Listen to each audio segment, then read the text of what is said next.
بسم الله الرحمن الرحيم الحمد لله رب العالمين والصلاة والسلام على سيدنا محمد وأهل بيته الطيبين الطاهرين اللهم صل على محمد وآل محمد وعجل فرجهم. We mentioned previously that this life, Assalamu alaikum wa rahmatullah, is based on relationships. This life is based on relationships. Everything around us is about relationships. And we find them in particular in the world of creation and the world of legislation. What do we call this creation and legislation? What do we call them? Exactly. Takween and at-tashri'. Thank you, sister. These both abodes and both worlds, they are filled with relationships.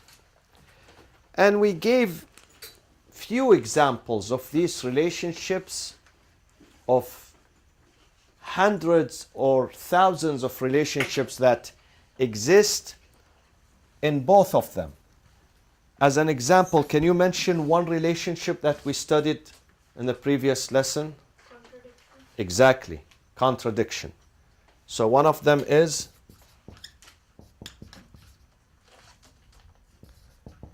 which is in Arabic at-tadad. At-tadad. This is dad. Dha. At-tadad. Contradiction.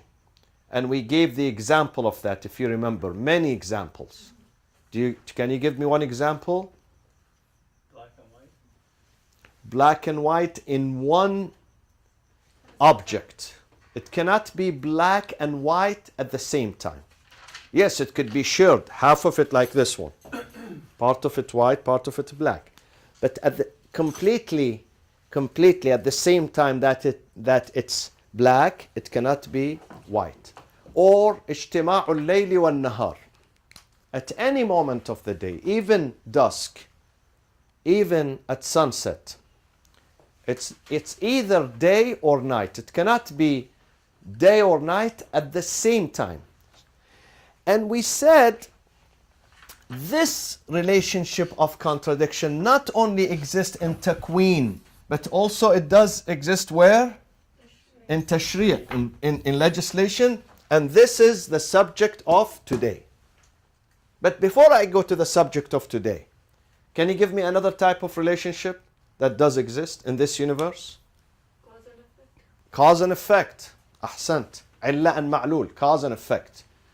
Cause and effect. Such as what? Such as every fire has what? Heat. Heat. Every sun has what? Light. Light. And then they are inseparable. When you see the fire, it means there is heat or there is smoke. When you see the sun, there is light. Sometimes you draw the curtain. You draw the curtain to prevent, but the light is there. And someone today was saying, when you see Donald Trump, there is hate. Cause and effect. So today we're going to study this one, contradiction. Okay? But where? Not in takween. We're going to study contradiction where? In tashri', legislation. Sharia and tashri'. And here we say that there is a debate among the jurists and theologians and scholars of the principle of jurisprudence, ulama al-usul, scholars of this subject that we are studying, principles of jurisprudence or legal theory, as to whether is it possible for one action to be wajib, mandatory, obligation, wujub, and at the same time prohibition. One action, not two actions at the same time. Two actions at the same time, we have many examples of that. Two separate actions happening at the same time. One of them is wajib, mandatory, an obligation. The other is prohibition, haram. Can you give me an example of that? Happening at the same time. Two, but two actions, not one action. Two actions. The book said. No, without looking at the book. But I gave this example. Someone is praying, his prayers is wajib, mandatory, and let's say a lady who's naked, she passes by him and he looks at her. These are two actions, not one action. One of them is mandatory, which is the prayers, wujub. The other is what? Is haram. Now in this case, is his prayers invalid? How do you say no? Just you say no because you don't like? Exactly. Exactly. His prayers would not be invalidated, but he has committed something haram. Another example. A virgin lady who marries without the consent of her father. Because if she's virgin, she needs the consent of the father or the paternal grandfather. So if no father is there, both of them are deceased, then she needs the consent of no one. She has the wilayah, the guardianship, the custody of her own self. Okay? But if her father is there or the grandfather is there, she needs to get their consent before marriage.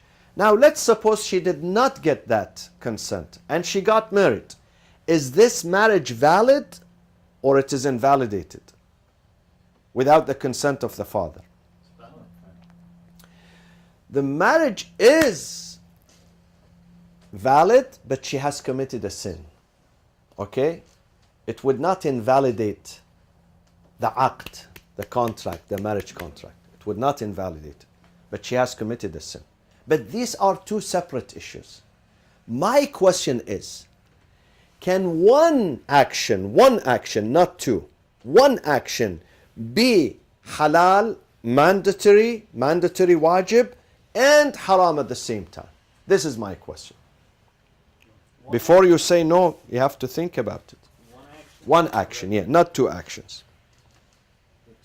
So is the action could be without, let's say he make the action without having knowledge that he's committing.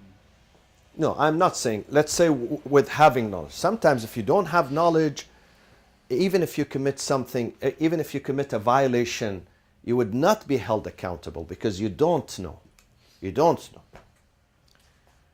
What about if somebody is getting married, but they have a temporary marriage before that? Then they're... No. That's not the example. Wujub and hurma. See, for instance, someone is fasting, okay? And during the fasting, which is mandatory, which is ta'ah and mandatory, he lies, which is ma'siyah. Is this one action or two actions? Two actions. Think about it. Or someone is doing tawaf, which is wajib. He goes to Hajj and you must do tawaf. And while he's doing tawaf, let's say he backbites. He does something haram. Or he steals. He steals. Someone, he looks at his money, and many people do this in Hajj.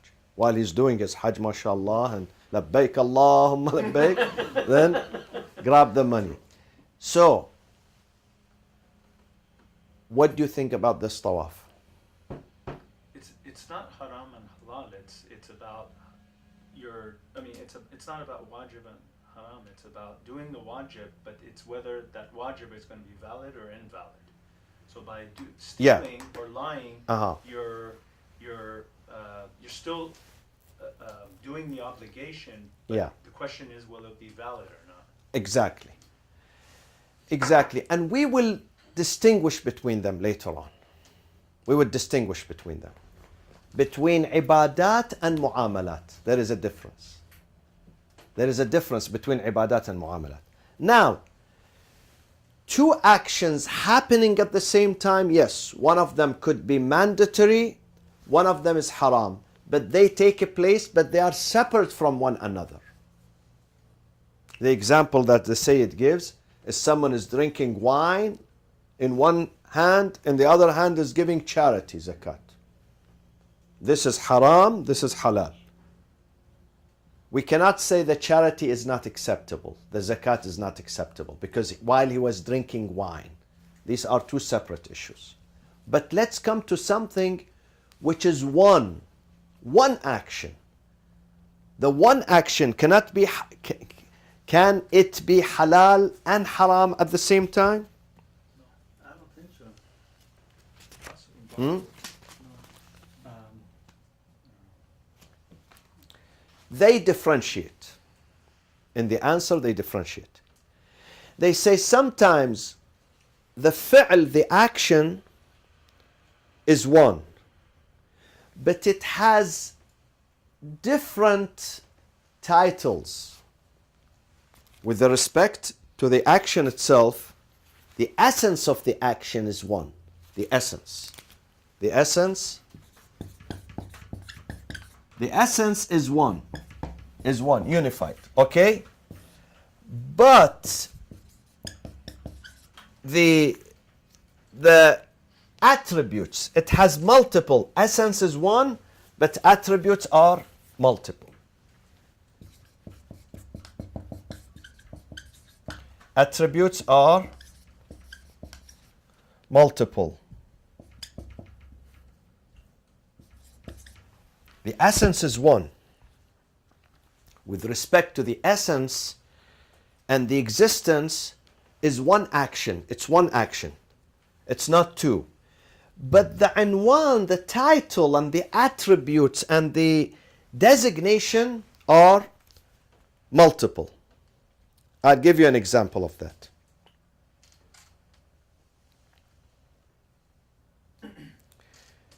Sometimes you give money. You give money. Giving money. The action is one. Giving money. But the titles are different. Some types of givings are okay, not only okay, mandatory, others are illegal and prohibited. Such as what? Zakat. You give money, the action is one. But some of the attributes, if you call it zakat, it's mandatory. But if you give that money to what? It becomes haram. Interest. Huh? Riba. Riba, for instance. Usury. Or if you give that money to assassinate someone, or to kill, or to bomb this place, or to destroy. If you give money to a hitman, you hire him, tell him, listen, get this money and go and kill this person. This is haram. So the essence is one, the action is one, giving them money, but it has different attributes. Some of them are halal and some of them are haram. So when the act becomes one,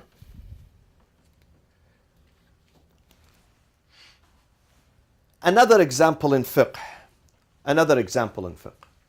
Someone is performing wudu in a place that the owner of this place does not give him permission. He goes into the home of someone, he breaks into the house without permission of the owner, and then he does wudu or does ghusl. This is the example of one action. One action, but it has two aspects. One of them is wudu, which is wajib. If he wants to pray, he has to take wudu. He has to make wudu. But the other aspect of it is what? Ghasb. He's usurping the water. He's taking something that does not belong to him. He's stealing this water. Okay? So he's doing one action, not two actions. Not two actions. But one of them, the same action, one aspect of it is what?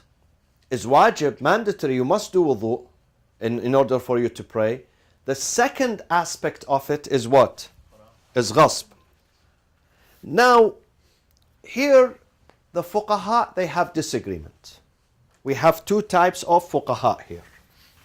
One type of fuqaha who say that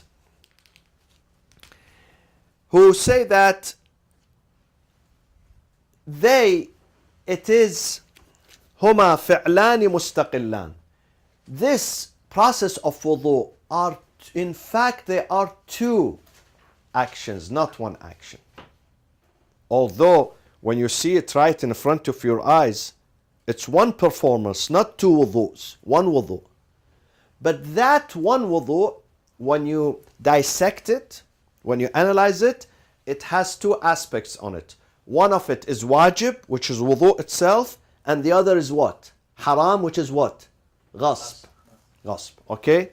And then they say that although the action is one, but we look at the titles, we look at the designations, we look at the unwan, we look at the attributes. So it could be one action, but it carries, in reality it's one action, but it carries several attributes. Such as us, like you. Like you. You are Iranian, American, Muslim, and Shia. So you have how many titles? But they are in one person. Okay? So you can be American and you can be Iranian. The person is one person. The person is one person. He can say, I am an American citizen, which is true, he's not lying. And he says, I'm a Lebanese citizen. I'm an Indian citizen, which is true. Okay? So they say we look at titles. Sharia looks at titles. Though the action is one, but they look at two different titles. And in this case, they say جواز اجتماع الأمر والنهي. The possibility that obligation and a prohibition, they are found, they occur in one person, in one moment, in one subject. Jawaz, possibility. Are you with me, Tahira? Are you with me? Shall I repeat that? Yeah. One group of scholars, they say, let's say someone is doing wudu with the water that he stole. He stole the water. I've seen this, by the way, this is not, I've seen this literally in Muzdalifah. Muzdalifah people, they keep water next to their, when they sleep. So when they wake up in the morning to do wudu with it, they wake up and it's stolen. Someone else, he comes and he picks up that one and he does, this is the Muslims. Those are the Muslims. He doesn't care whether this water belongs to him, to someone else. He doesn't. Believe me, they take it and they go. Okay? Because he's doing wudu. He thinks that, or he goes to the tent of someone, all of a sudden he comes inside your tent and, Allahu Akbar! Ghasb, this is ghasb. So they say sometimes, someone is doing wudu with a water that is stolen. They say these are two different actions. Although they are one, when you see it physically, it's one performance, not two types of wudu, one type. But they say this is, part of it is obligation, wajib, because it is wudu. The second is prohibition, it's haram, because it is ghasb. They say we look at titles. And if you look at titles and designations, then is it possible for obligation and prohibition to get together in one moment, in one place, or not? According to them, yes. And they give this example. Other scholars, they say no. No. Allah subhanahu wa ta'ala, they say, Allah is not interested in titles. Allah is interested in actions, the action itself. And لا يطاع الله من حيث يعصى. The hadith says, you cannot worship God while you are committing a sin. Are you with me? لا يطاع الله من حيث يعصى.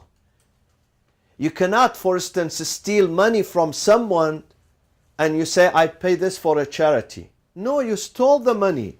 Allah would not accept that from you. So Allah looks at actions, not titles. Allah looks at the action. The action itself, once you took the water that does not belong to you, the wudu is not going to be accepted.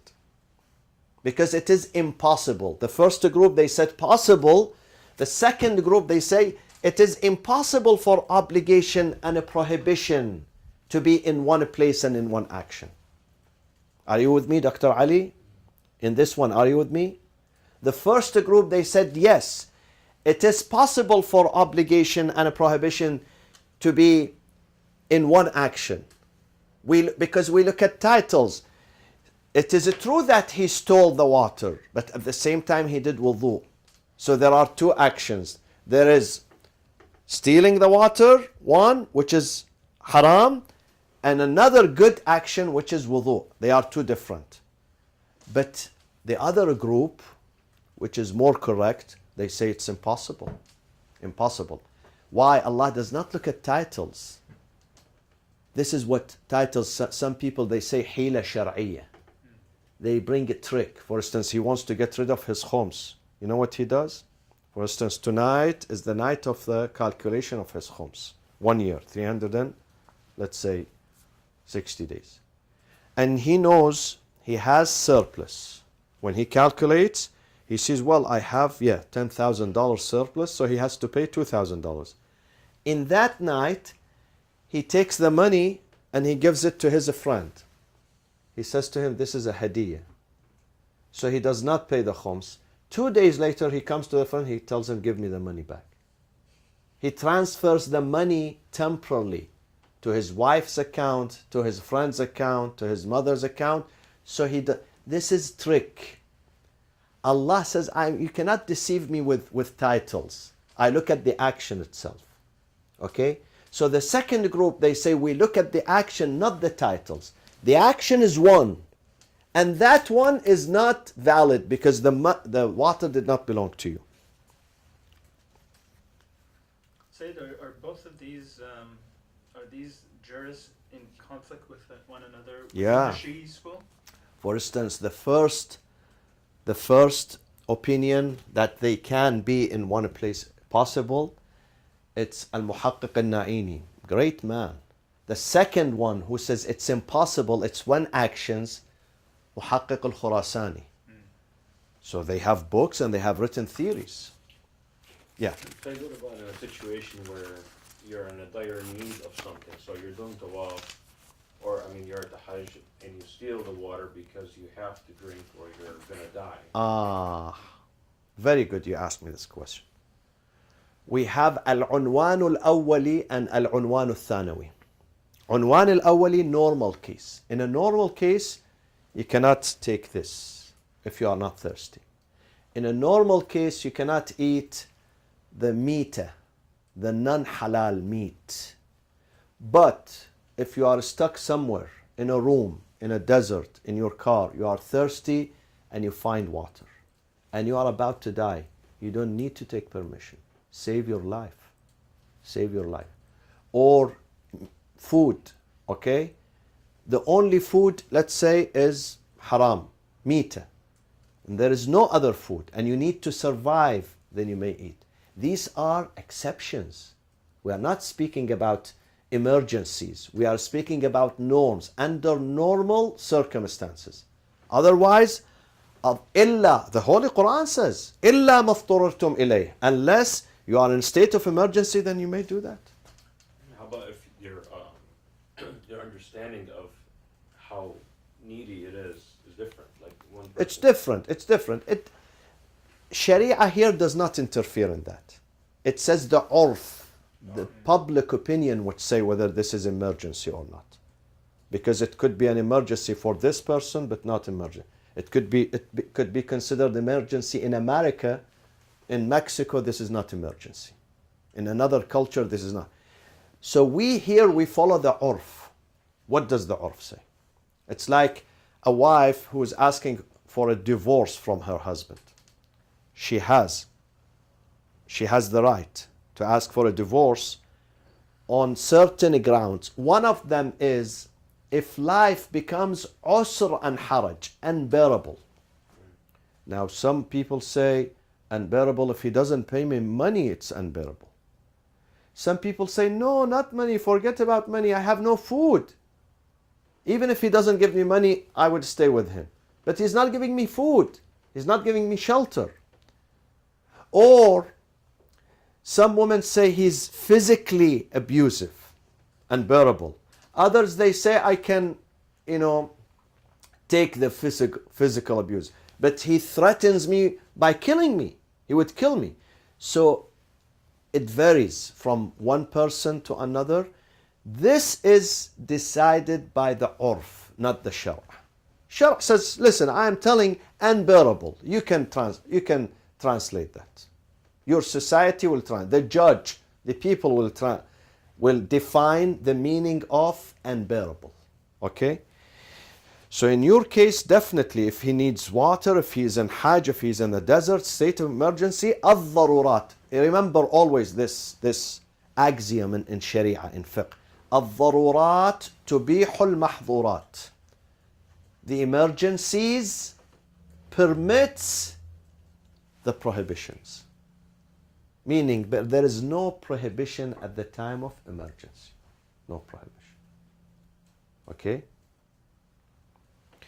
Now, the question here, does prohibition necessitate invalidity? If the Sharia tells you, listen, this is haram, don't do this, it means that if you do it, it is invalid or not?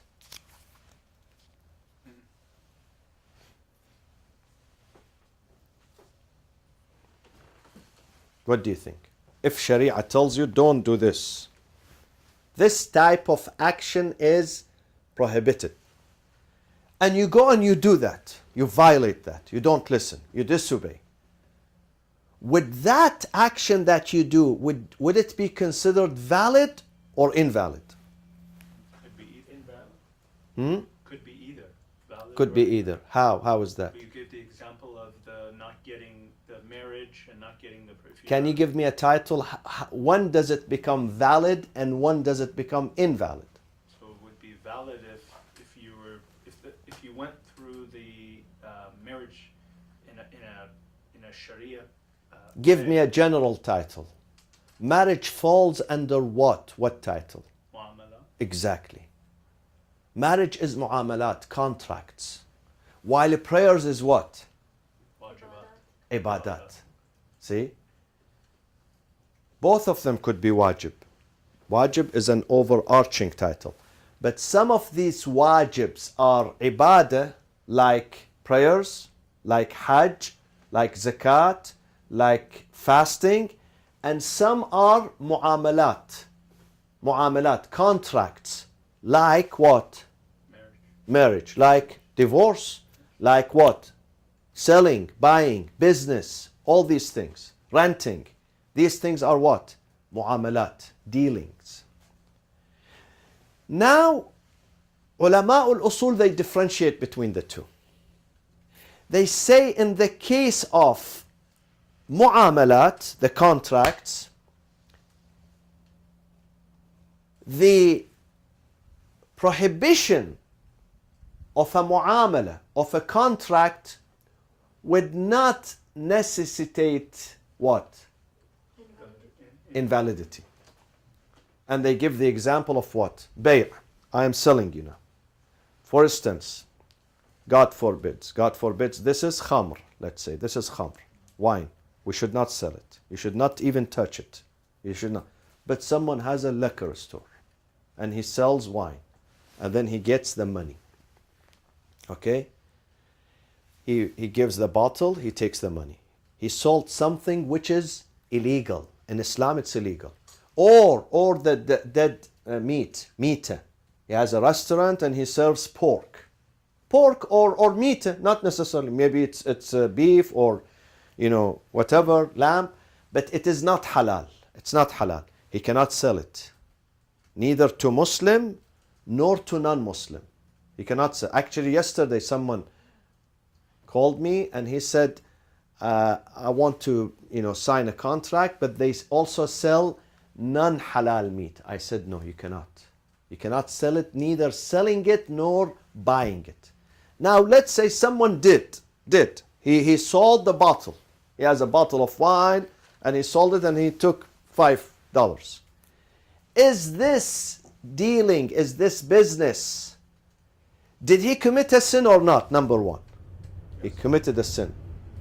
Now, is this mu'amala, is this trade, is it valid or invalid? Valid. Hmm? Valid. Valid? What do you think? Invalid.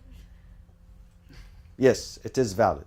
They say when it comes to contracts, you cannot run after the guy and tell him, listen, this bottle does not belong to you.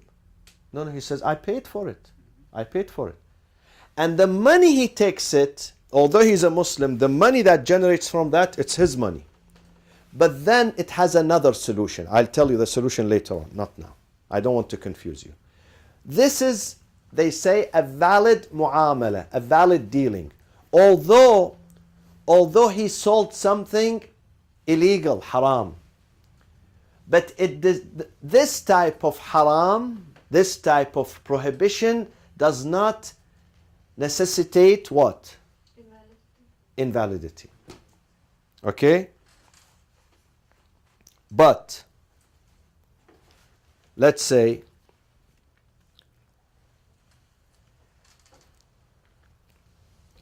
okay. Because they say there is no contradiction. If you can tell me this sentence, I consider you the most intelligent student on earth. If you finish this sentence, don't just look at the board. No contradiction between. What shall I put here? Obligation. Huh? Obligation, prohibition. Between what? Halal, haram. Between. Obligation. No, not obligation. Prohibition. And what? And what? There is no contradiction between hurma and what? Validity. Exactly. What is validity? In Arabic. صحة. صحة. There is no contradiction. So, it means that something can be haram, but at the same time it's valid. The business goes through. The deal is done, and it is accurate and it is sahih, although it is haram. But where is this? What area? In what area? Mu'amalat, exactly. It's only in mu'amalat. Only in mu'amalat. Another example. Can you give me another example? All of you are married, alhamdulillah. And we congratulate Sister Hadil. Her marriage was on Thursday, alhamdulillah. And mashallah, she came to the class. This means she's serious about learning, alhamdulillah. Fortunately, the husband didn't come. Yeah, he's too busy. Now, in the marriage, in the wedding, what do we need for the wedding to go through?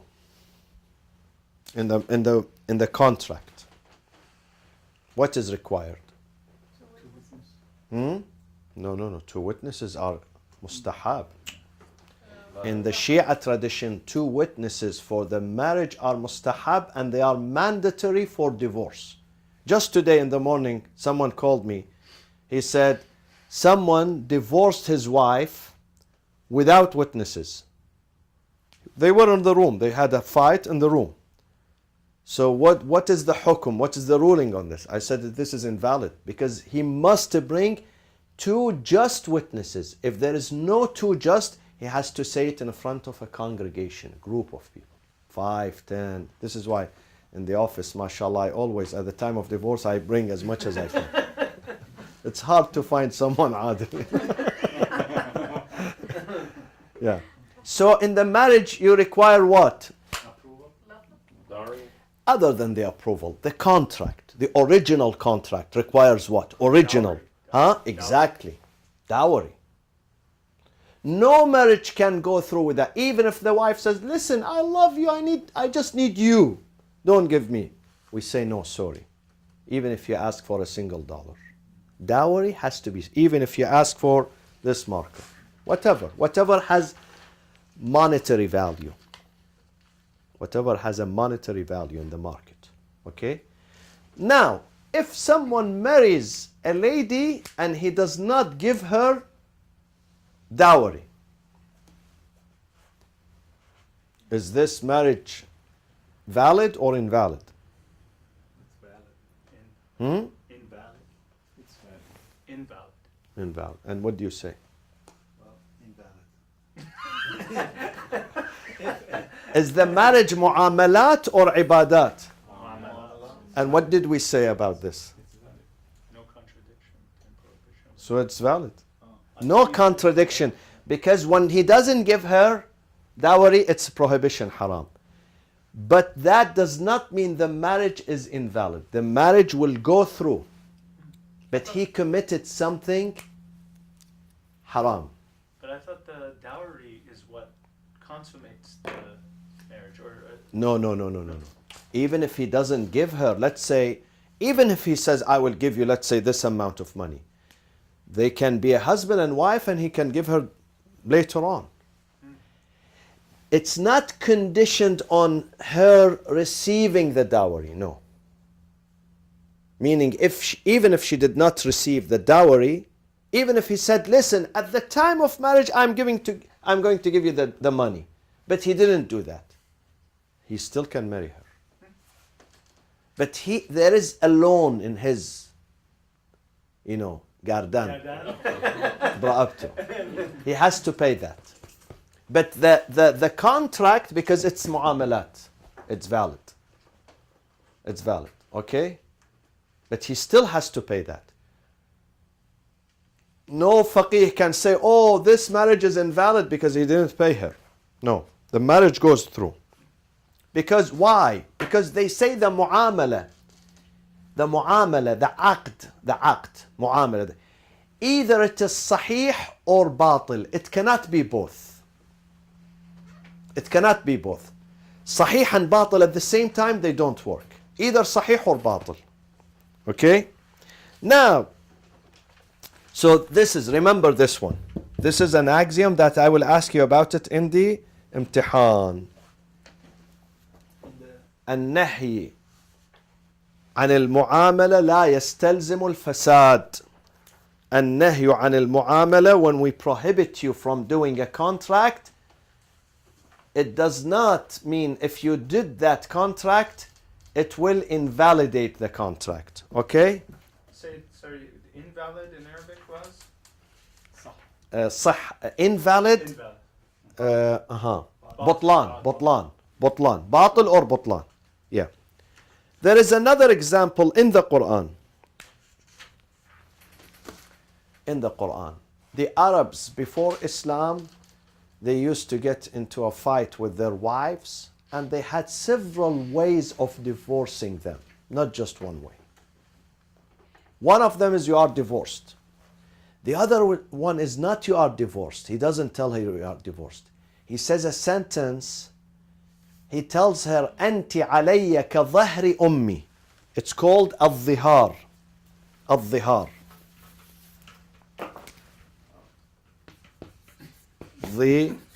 الظهار.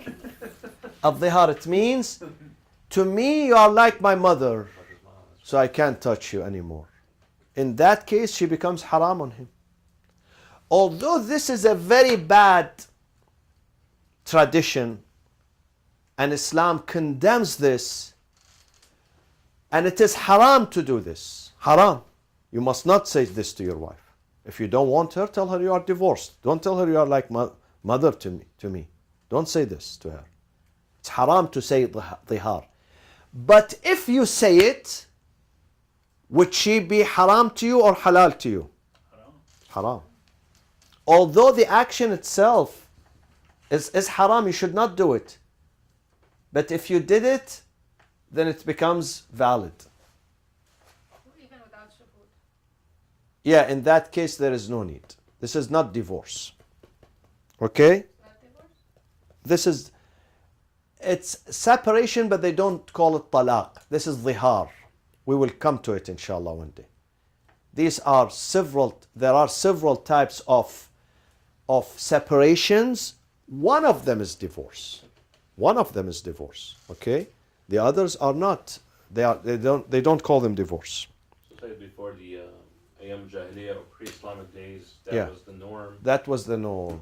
but was still Islam recognized. Islam came and said it's mamnu', prohibited to say this, but if you say it, still she becomes haram to you.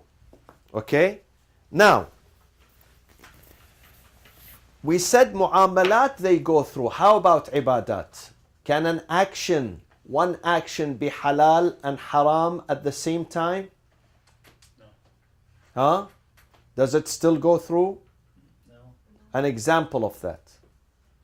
Allah says when you travel, you should not fast during the month of Ramadan. Someone says, well, I like to fast. It's okay for me. I'm in the airplane, in my car, I'm not tired, I'm not exhausted. So when he fasts while he's traveling, would that fasting be acceptable? No. Because in the mu'amalat, yes, but in the ibadat, no. During certain days, women do not pray. Okay? Certain days. Now, one of those women, she wants to be overly religious, mashallah, with taqwa and piety. She says, "Oh, even if I am during this time, I will still do wudu and Allahu Akbar because I love the prayers." Would that prayers be accepted? No. Zero credit. Zero. Allah says this, you wasted your time. Sorry. I don't even give you one single credit. Is it haram or just zero? Haram. So it's negative, really. Yeah. الصوم في السفر haram. For a woman. Sometimes women don't know about it. Don't know she's in this state or not. They are hesitant, confused. This is something else. But if she knows that she's during her period, she cannot pray. Okay? Because this is mu'amala. Why the ibadah is different than mu'amala? Why we have this discrimination here? One's between people, relationships, one's with Allah. So, with Allah, what does it require? Sharia. No, something else. Niyyah. Total commitment. What do you say in your niyyah? تقبل الله تعالى قربة. قربة. See? When you get married, you don't say, oh, I am marrying you qurbatan ilallah. Of course, it has to be. Your good intention has to be for Allah. But you don't have. When you sell something, you don't say, I sell this qurbatan ilallah. No. Qurbatan ilal money. Bring me money, I don't care. Yeah. But in the prayers and the fasting and the hajj, you must say qurbatan ilallah. So when you say qurbatan ilallah, you have to obey God. You cannot disobey Him and say qurbatan ilallah. This is contradiction here. It can't. إنما يتقبل الله من المتقين. Your prayers, you cannot pray in a place that does not belong to you. غصب. You can't. Neither you can do wudu, because Allah cannot accept that. Allah says, you are disobeying me. How come you are disobeying me and you say qurbatan ilallah? Doesn't work. Say like during Ramadan, a lot of people fast, but yet they lie, they do these. No, sins. listen. These are two different actions. Two different actions. Lying would not religiously invalidate the fasting. It would morally invalidate your fasting. The fruits of your fasting. Meaning you don't have, if you lie in Ramadan, you don't have to repeat that day. But you lost the value of it. You are not enjoying it. You are not enjoying it. Like the medicine, for instance. The medicine, okay? Medicine, sometimes very, very expensive. You buy it for $500. But if you are healthy, would that medicine help you? Huh? It would not help you. No value in it. The value in it, when you are sick, your body needs this.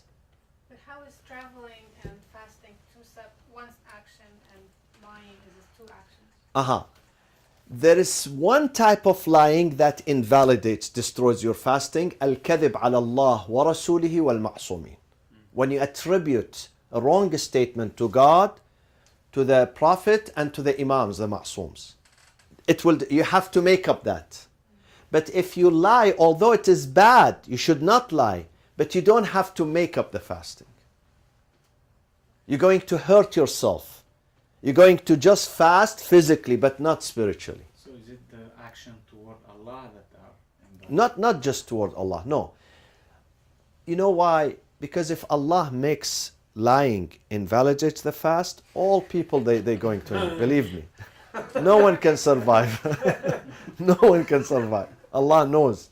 No one can survive. They have to keep fasting every day of the year to make up the or unless they shut their mouth. They put duct tape here and they say nothing.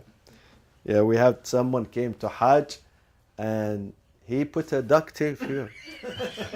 He said, because I can't control myself. I said, no, but Allah does not want you to, put a duct tape. Allah wants you to do that voluntarily, not to force yourself. So what about in the circumstance of taqiyya? That's sort of Taqiyya, lying, that's the Quran gives permission. right. Quran gives permission. This is an ayah in the Quran that if you go to a place where they are hostile to you, maybe your life is in danger, maybe your property, your money, your vehicle, your family, your house, if they know you are, let's say, this madhab or this religion, then here you may deny. You may say, or say, I'm this religion. I'm this religion, that religion, this madhab, that madhab. Right. This is not this is for your protection. Right. Yeah. Okay. And another type of lying which is not haram, al-islahu bayn al-nas. Two people, two friends, they don't talk to each other. And then you come to one of them and he says, listen, I was there last night and he said, I love him, I long to see him. And he said nothing. Maybe he said the opposite about him. He said, I hate him. But you come and he said, no, he said, I love him. To make, to get them together. This is also, this is istithna, an exception. It's not considered lying. Okay? Now, let's go to the other lesson which is called al-ja'l wal-fi'liyya. The ja'al, not Farsi, Farsi, ja'al means lying. Ja'al. In Arabic, it has something else. Ja'al means stipulation. Stipulation.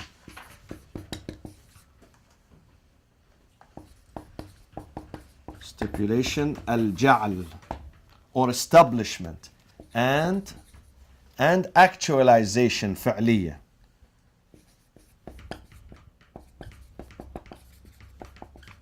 الجعل والفعلية. Okay? Now, some of those ahkam, some of the rulings in Sharia has two steps. In order for them to be effective, they go through two modes. Okay? Two types of modes. One type and two type. What are the types of modes? What do you think? Some rulings, they go through two types of modes. Number one and number two. You have them on the board. Look at the board. Look at the title. Stipulation. What is stipulation? The conditions. No. Stipulation. Assumption or Stipulation, I'll make it easy for you. The establishment, the creation, call it a creation. The creation of the law. Meaning when Allah introduces the law to the Muslims. He says, وَلِلَّهِ عَلَى النَّاسِ حِجُّ الْبَيْتِ. For God upon you, He wants you to come to His house to do Hajj. This is stipulation. Okay? Ja'al. This is Ja'al. This is the first step, is Ja'al, stipulation. Now by merely Ja'al, the Hajj becomes wajib? Just because God said, come to the Hajj? Or there is something else? Exactly. There is something called istita'a, which is fi'liya. Here, number 2. Fi'liya. And fi'liya means istita'a. So the first step, Ja'al, Allah has introduced the law, but the law does not comes into actualization and effectiveness. I'll give you the example. You see this example every day. You receive the credit card in the mail. Can you immediately use it? When you receive it in the mail, this is Ja'al. They sent it to you. Stipulation. But you need another step, to take another step so you can use it. You can purchase with it. What is it? Activation. Activation. Actualization. Allah says Hajj, we introduced Hajj, but it would not, you cannot use it or you cannot perform it until what? Actualization. What does he mean by actualization?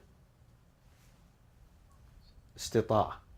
Financial ability. This is why the Quran says, وَلِلَّهِ عَلَى النَّاسِ حِجُّ الْبَيْتِ. This is Ja'al, stipulation. مَنِ اسْتَطَاعَ إِلَيْهِ.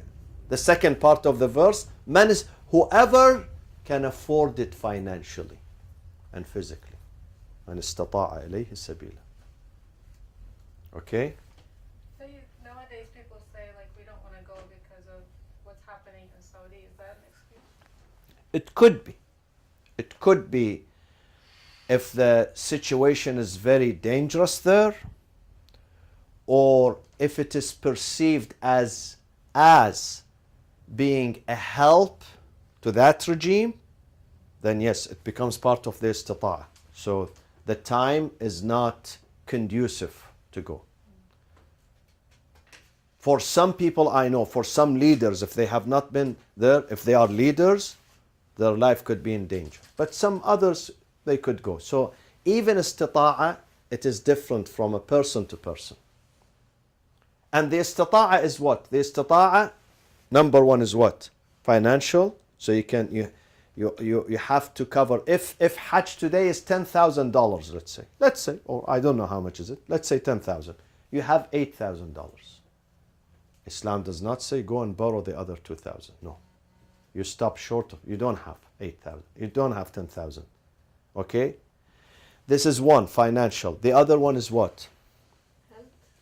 Physical, exactly. Someone has the money, but he does not have the health. Or he has the money and he has the health, but he does not have what? Passport. Or he has money and he has health and he has passport, but the Saudi consulate does not give him a visa. Or he has 4 of them, visa, passport, money, health, but there's no airline ticket. Okay? But if one of these years someone was healthy and he had money and he did not go, but later on his health declined. His health declined and he's sick and he cannot walk. Should he be still go to Hajj or not? It is dropped, the Hajj. He does not have istita'a because he's ailing. Say what if somebody does borrow the money? Can you No, but let's just answer this and then I will come to you. Sorry. He has to pay someone to go on his behalf. It's still wajib on him. He still has to pay someone to go on his Why behalf. it is still wajib on him? Because he should have gone. Exactly. Because at 1 year he had the physical health, he had the money, there was no mani', no objections, and he did not go. So that year the istita'a captures him. Here. Again in his neck. Okay? Okay? So if he did not go, it would stay with him, following him, even if he loses his money, even if he loses his health. So he has, if he has no health, then he has to send someone. Okay?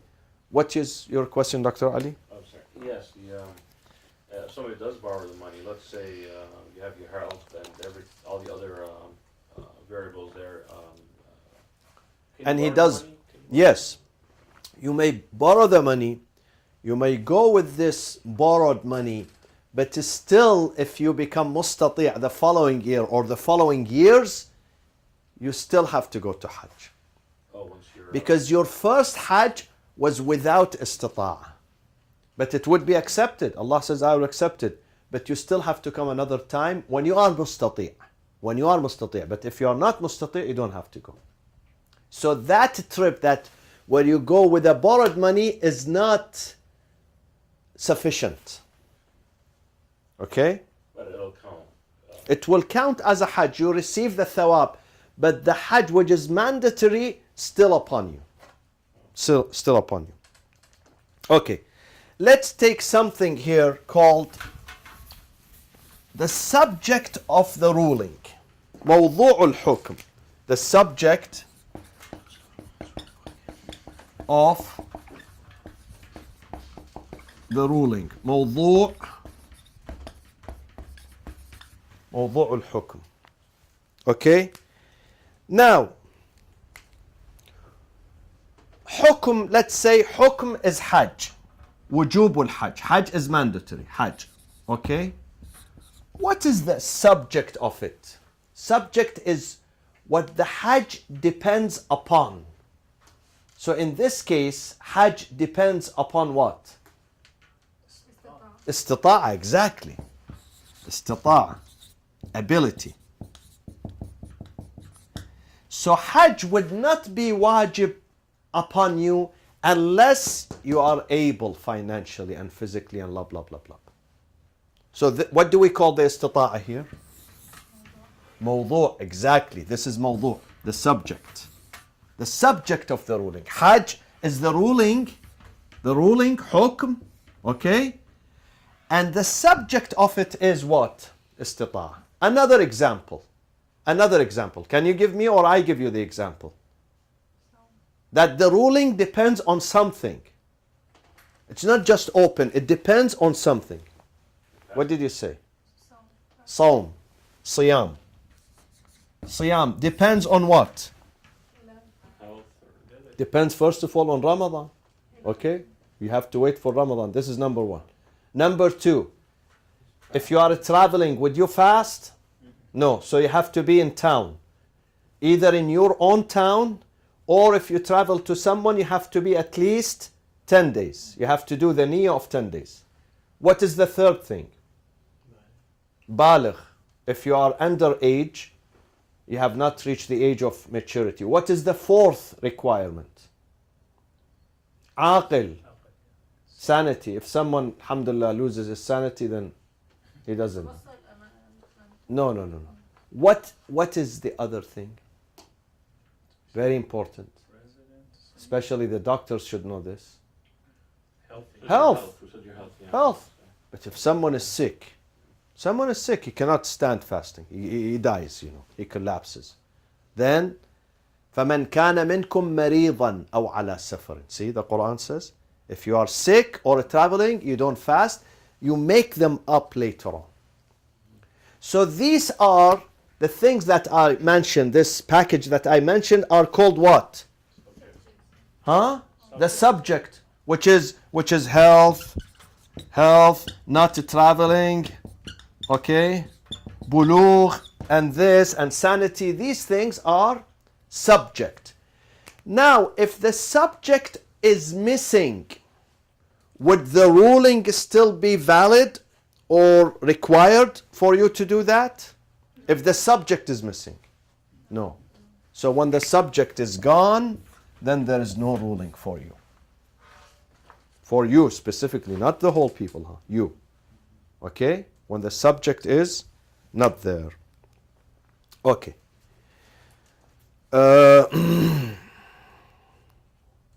Now let's go to one more thing and I conclude. Sorry about that. Just 3 more minutes, inshallah.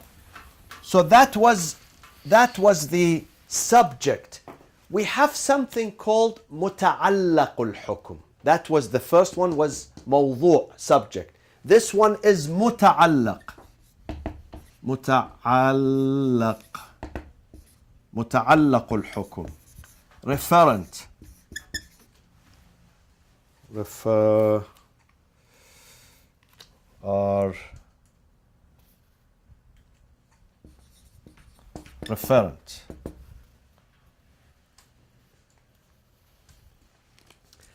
Now, al-hukm here is wujub. Wujub. Okay? Wujub. Mandatory. What is the muta'allaq of it? The referent. What is it? The hukm is wujub. How many types of hukm we have? 5, exactly. Don't forget them. 5. One of them is wujub. Mandatory. Okay? What is the muta'allaq? Wujub, the wujub of what? You ask the Sayyid, wujub of what? The answer could be what? Salat. It could be what? Siyam. It could be Hajj. It could be Zakat. It could be thousands of things. Okay? This is the muta'allaq, the act of Salat. The act of Salat. The act of Siyam. The act of Hajj. The act of Zakat. This is called muta'allaq. Now, this is the $1 million question. That if you answer it, I'll let you go. If not, I'll keep you here. What is the difference between muta'allaq and subject, which is what? موضوع.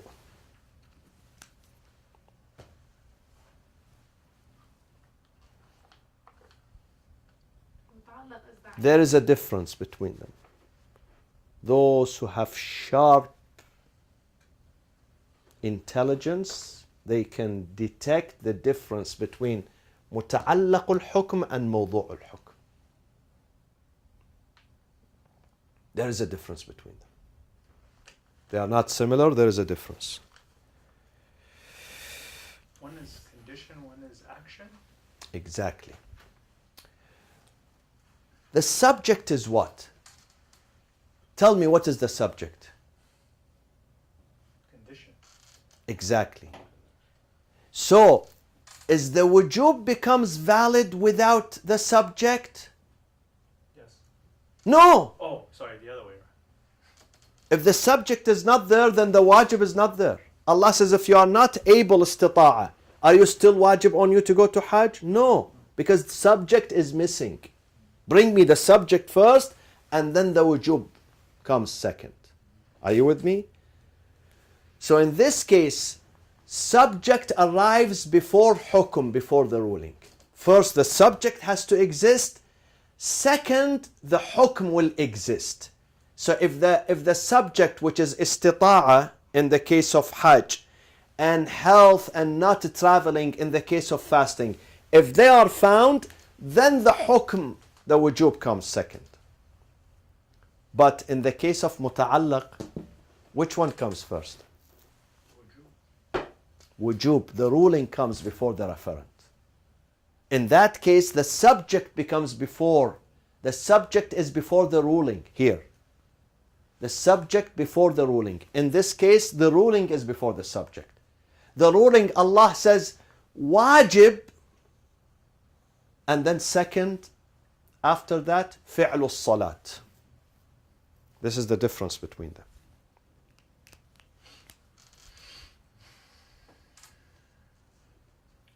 Now, very last question. Would Allah also make it mandatory on me to become mustati'? So I should go to Hajj?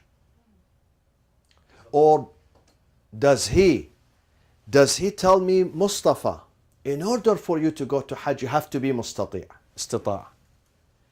Now I want you to work hard and hard and hard to make money, $10,000, so you can go to Hajj. I want you to do that. Mandatory on you to save $10,000, to make $10,000.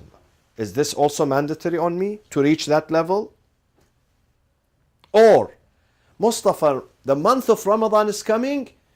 One of the requirements is that you should not travel. Therefore, I am asking you not to travel. Stay at home so you can fast.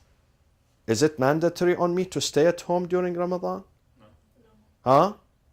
Is it mandatory on me to work harder and harder to make the money for Hajj? No. Allah says, I don't interfere in that. Yes, of course, I want you to work hard all the time. I want you to stay with your family. Don't, leave them.